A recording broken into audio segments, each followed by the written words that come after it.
Before I start today, I just wanted to tell you that I had to look up something. So a corposant is a St. Elmo's fire.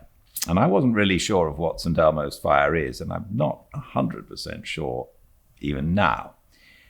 But what I think it is, from reading a little bit about it, is it's sort of an illusion that happens in a thunderstorm where around a sharp object, it looks like it's a light with a very soft light.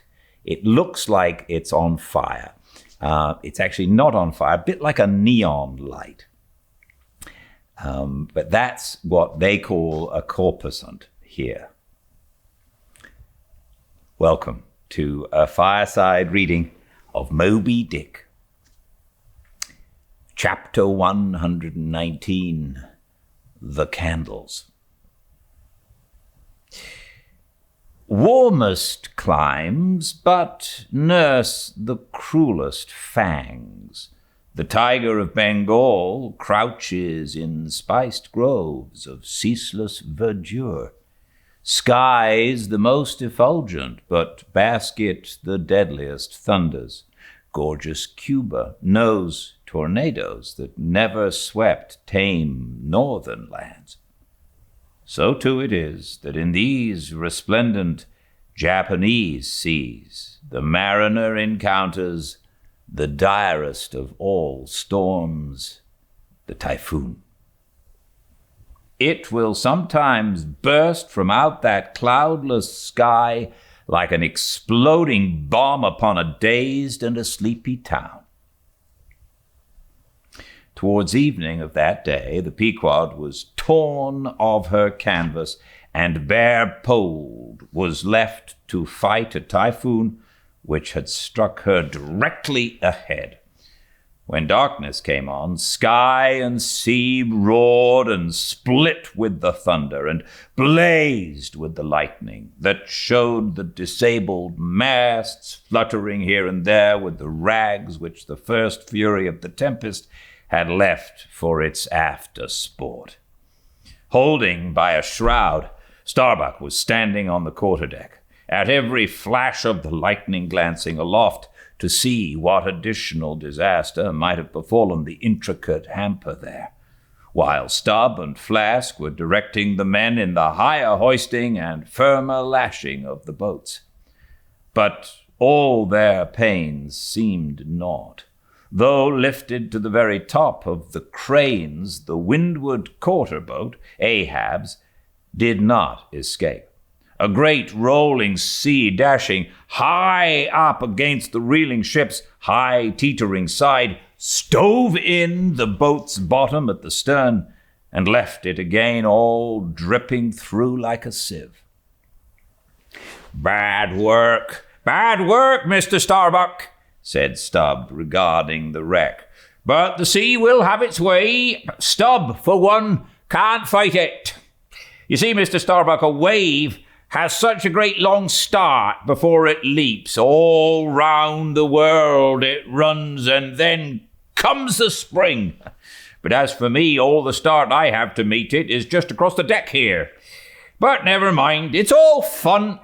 So the old song says, 'Oh, jolly is the gale, and a joker is the whale, a flourish in his tail. Such a funny, sporty, gamey, jesty, jokey, hokey, pokey lad is the ocean, oh. The scud's all a fine, that's his hip only floamin'.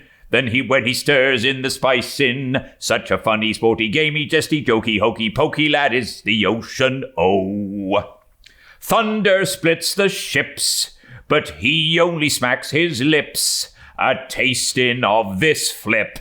Such a funny, sporty, gamey, jesty, jokey, hokey, pokey lad is the ocean, oh. Avast, Stubb, cried Starbuck. Let the typhoon sing, and strike his harp here in our rigging. But if thou art a brave man, thou wilt hold thy peace. But I'm not a brave man. Never said I was a brave man. I'm a coward, and I sing to keep up my spirits. And I tell you what it is, Mr. Starbuck, there's no way to stop my singing in this world but to cut my throat. And when that's done, 10 to 1 I sing ye the doxology for a wind-up. Madman, look through my eyes if thou hast none of thy own. What? How can you see better of a dark night than anybody else, never mind how foolish? Here, cried Starbuck, seizing Stubb by the shoulder and pointing his hand towards the weather bow. Markest thou not that the gale comes from the eastward?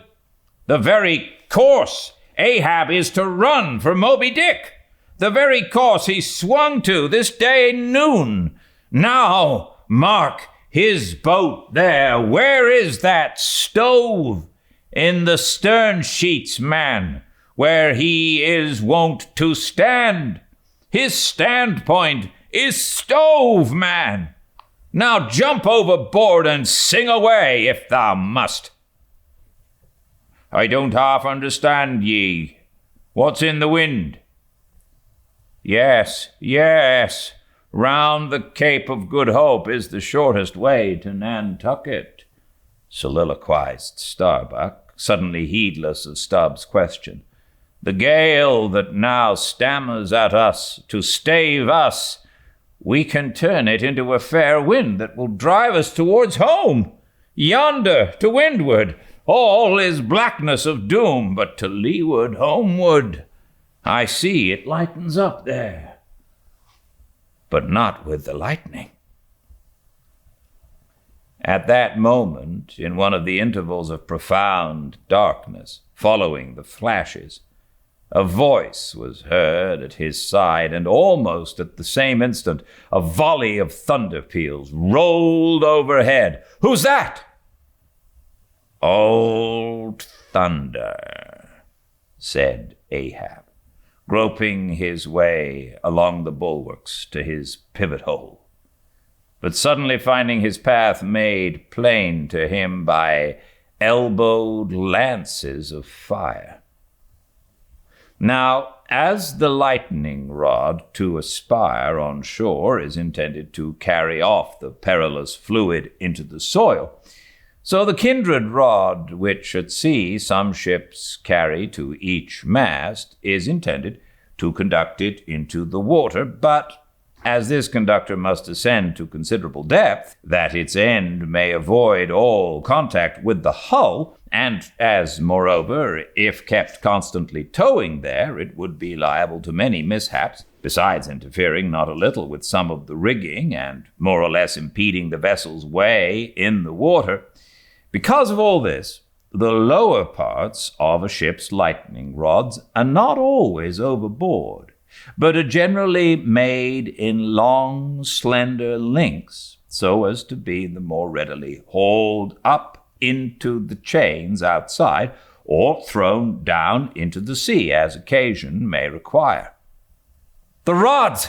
The rods!" cried Starbuck to the crew, suddenly admonished to vigilance by the vivid lightning that had just been darting flambeau to light Ahab to his post. "Are they overboard? Drop them over fore and aft! Quick! Avast!" cried Ahab. "Let's have fair play here, though we be the weaker side.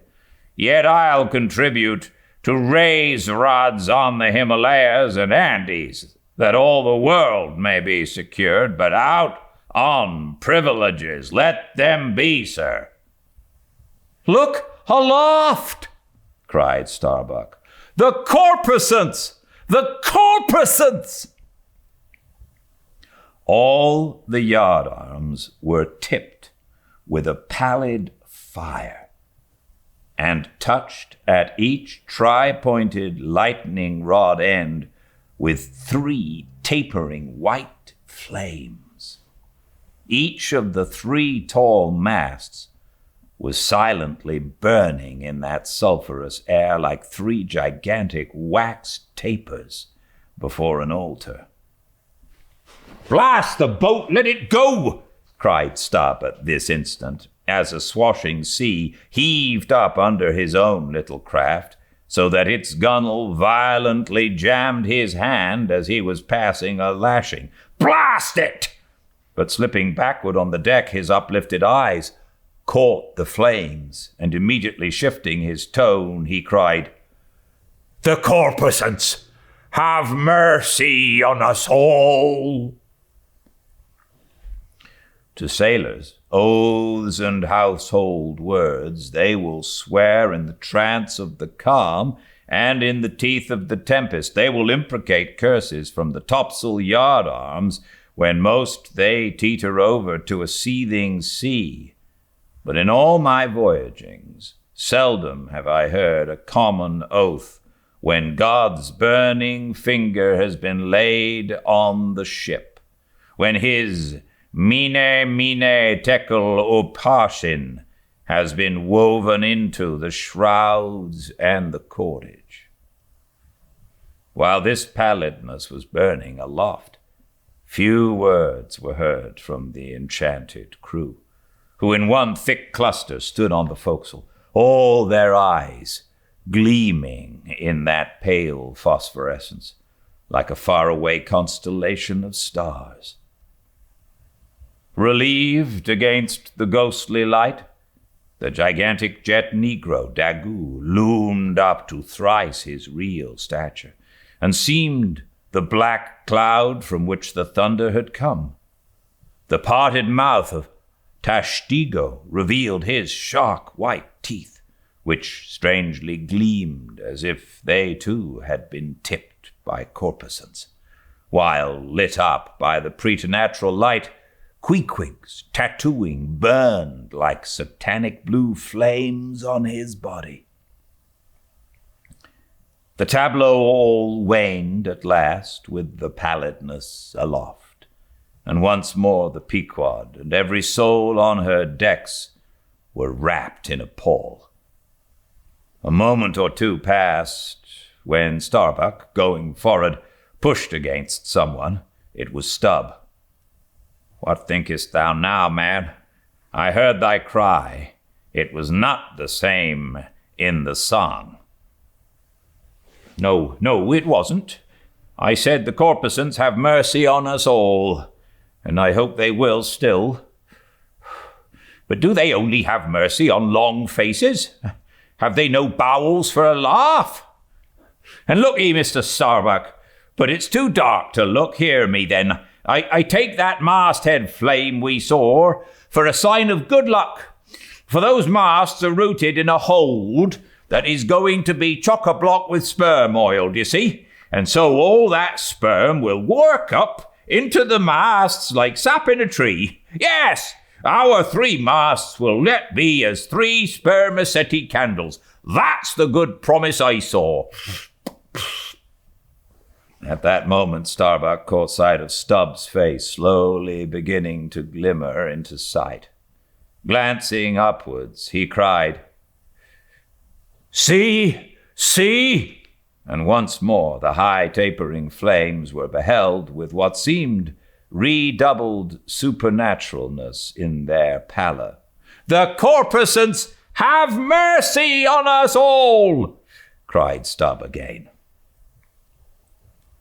At the base of the mainmast, full beneath the doubloon and the flame, the Parsee was kneeling in Ahab's front, but with his head bowed away from him, while nearby, from the arched and overhanging rigging, where they had just been engaged securing a spar, a number of the seamen, arrested by the glare, now cohered together and hung pendulous like a knot of numbed wasps from a drooping orchard twig, in various enchanted attitudes like the standing or stepping or running skeletons in Herculaneum. Others remained rooted to the deck, but all their eyes upcast. "Aye, men," cried Ahab, "look up at it. Mark it well. The white flame but lights the way to the white whale. Hand me those mainmast links there. I would fain feel this pulse, and let mine beat against it. Blood against fire. So." Then, turning, the last link held fast in his left hand, he put his foot upon the Parsi, and with fixed upward eye and high-flung right arm, he stood erect before the lofty tri-pointed trinity of flames. O thou clear spirit of clear fire, whom on these seas I as Persian once did worship, till in the sacramental act so burned by thee that to this hour I bear the scar. I now know thee, thou clear spirit, and I now know that thy right worship is defiance. To neither love nor reverence wilt thou be kind, and e'en for hate thou canst but kill, and all are killed. No fearless fool now fronts thee. I own thy speechless, placeless power, but to the last gasp of my earthquake life will dispute its unconditional, unintegral mastery in me. In the midst of the personified impersonal, a personality stands here. Though but a point at best, whencesoe'er I came, wheresoe'er I go, yet while I earthly live, the queenly personality lives in me and feels her royal rights. But war is pain, and hate is woe. Come in thy lowest form of love, and I will kneel and kiss thee. But at thy highest, come as mere supernal power, and though thou launchest navies of full-freighted worlds, there's that in here that still remains indifferent. O thou clear spirit, of thy fire thou madest me, and like a true child of fire, I breathe it back to thee. Sudden repeated flashes of lightning, the 9 flames leap lengthwise to thrice their previous height. Ahab, with the rest, closes his eyes, his right hand pressed hard upon them. I own thy speechless, placeless power. Said I not so? Nor was it wrung from me, nor do I now drop these links. Thou canst blind, but I can then grope. Thou canst consume, but I can then be ashes. Take the homage of these poor eyes and shutter hands. I would not take it. The lightning flashes through my skull. Mine eyeballs ache and ache. My whole beaten brain seems as beheaded and rolling on some stunning ground. Oh, yet blindfold, yet will I talk to thee. Light though thou be, thou leapest out of darkness. But I am darkness, leaping out of light, leaping out of thee. The javelins cease. Open eyes, see or not. These burn the flames. O thou magnanimous, now I do glory in my genealogy. But thou art but my fiery father. My sweet mother, I know not. O cruel, what hast thou done with her? There lies my puzzle, but thine is greater. Thou knowest not how came ye, hence callest thyself unbegotten. Certainly knowest not thy beginning, hence callest thyself unbegun. I know that of me, which thou knowest not of thyself, O thou omnipotent. There is some unsuffusing thing beyond thee, thou clear spirit, to whom all thy eternity is but time, all thy creativeness mechanical. Through thee, thy flaming self, my scorched eyes do dimly see it. O thou foundling fire, thou hermit immemorial, Thou too hast thy incommunicable riddle, thy unparticipated grief. Here again, with haughty agony, I read my sire. Leap, leap up, and lick the sky. I leap with thee, I burn with thee, would fain be welded with thee. Defyingly, I worship thee. The boat! The boat! cried Starbuck. Look at thy boat, old man! Ahab's harpoon, the one forged at Perth's fire, remained firmly lashed in its conspicuous crotch, so that it projected beyond his whaleboat's bow. But the sea that had stove in its bottom had caused the loose leather sheath to drop off, and from the keen steel barb there now came a leveled flame of pale, forked fire. As the silent harpoon burned there like a serpent's tongue, Starbuck grasped Ahab by the arm. God is against thee, old man, forbear. 'Tis an ill voyage, ill begun, ill continued. Let me square the yards while we may, old man, and make a fair wind of it homewards to go on a better voyage than this. Overhearing Starbuck, the panic-stricken crew instantly ran to the braces, though not a sail was left aloft. For the moment, all the aghast mate's thoughts seemed theirs. They raised a half-mutinous cry. But dashing the rattling lightning links to the deck and snatching the burning harpoon, Ahab waved it like a torch among them, swearing to transfix with it the first sailor that but cast loose a rope's end. Petrified by his aspect, and still more shrinking from the fiery dart that he held, the men fell back in dismay, and Ahab again spoke. All your oaths to hunt the white whale are as binding as mine. And heart and soul and body, lungs and life, old Ahab is bound. And that ye may know to what tune this heart beats, look ye here. Thus I blow out the last fear. And with one blast of his breath, he extinguished the flame.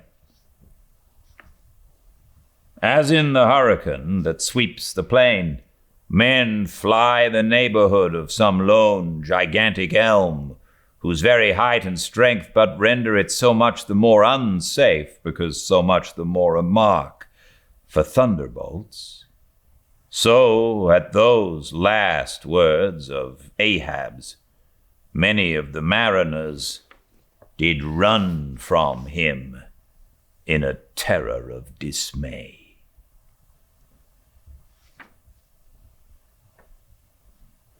Chapter 120.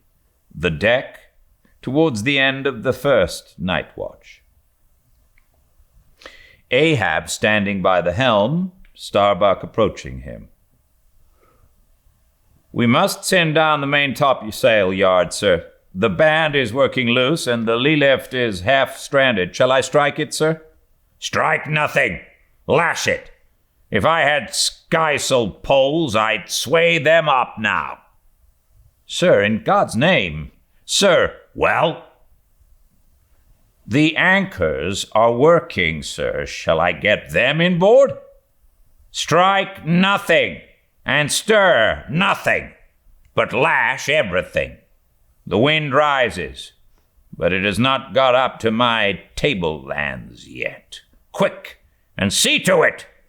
By masts and keels he takes me for the hunchbacked skipper of some coasting smack.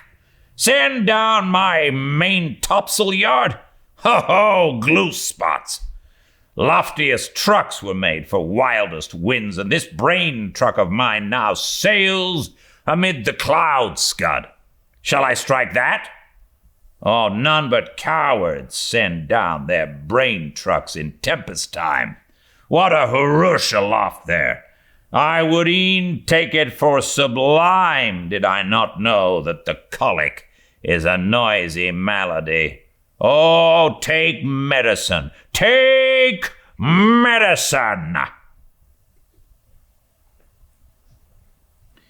Chapter 121, Midnight, the Forecastle Bulwarks. Stubb and Flask mounted on them and passing additional lashings over the anchors hanging there. No, Stubb, you may pound that knot there as much as you please, but you will never pound into me what you were just now saying. And how long ago is it since you said the very contrary? Didn't you once say that whatever ship Ahab sails in, that ship should pay something extra on its insurance policy? Just as though it were loaded with powder barrels aft and boxes of lucifers forward? Stop now, didn't you say so? Well, suppose I did. What then? I've part-changed my flesh since that time. Why not my mind? Besides, supposing we are loaded with powder barrels aft and lucifers forward, how the devil could the lucifers get afire in this drenching spray here? Why, my little man, you have pretty red hair, but you couldn't get afire now. Shake yourself. Your Aquarius or the water-bearer, Flask, might fill pitchers at your coat collar. Don't you see, then, that for these extra risks, the marine insurance companies have extra guarantees? Here are hydrants, Flask. But hark again, and I'll answer you the other thing. First take your leg off from the crown of the anchor here, though, so I can pass the rope. Now, listen.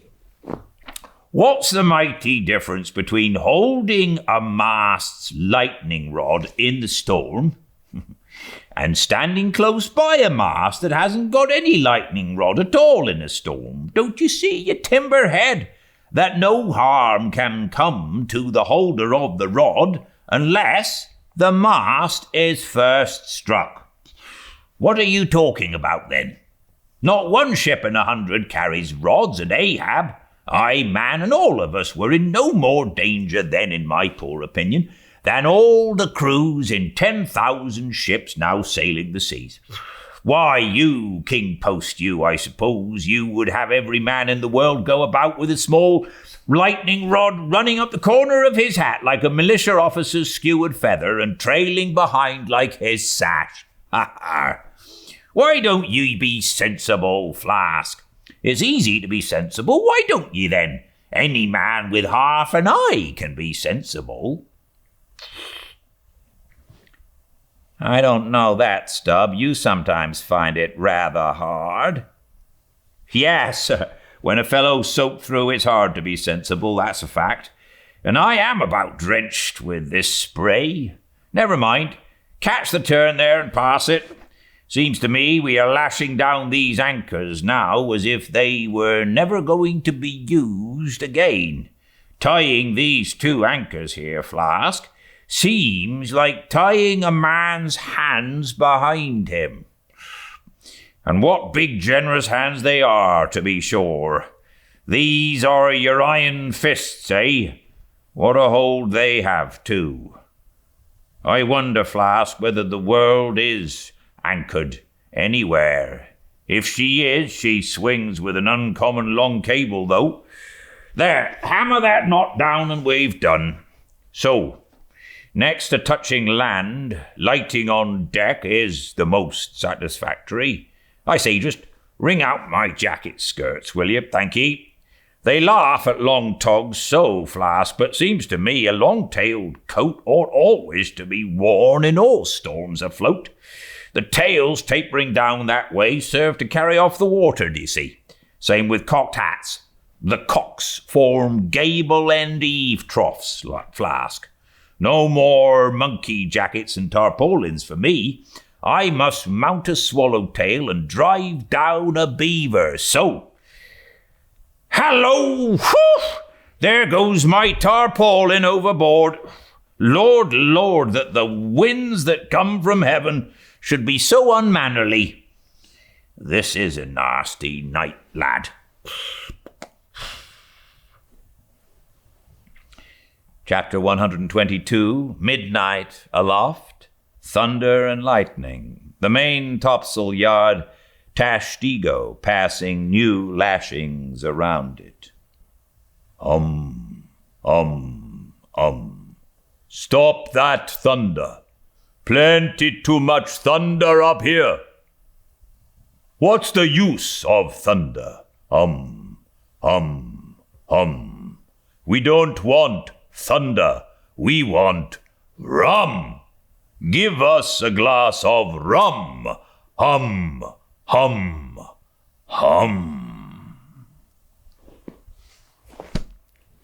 Thanks for joining me. More tomorrow at the same time and place, 5 Pacific, at Fireside Reading on Instagram. Or you can find all the chapters we've read together on the YouTube channel, Fireside Reading. Please check it out and subscribe and like and comment if you do like. I certainly would like it if you did.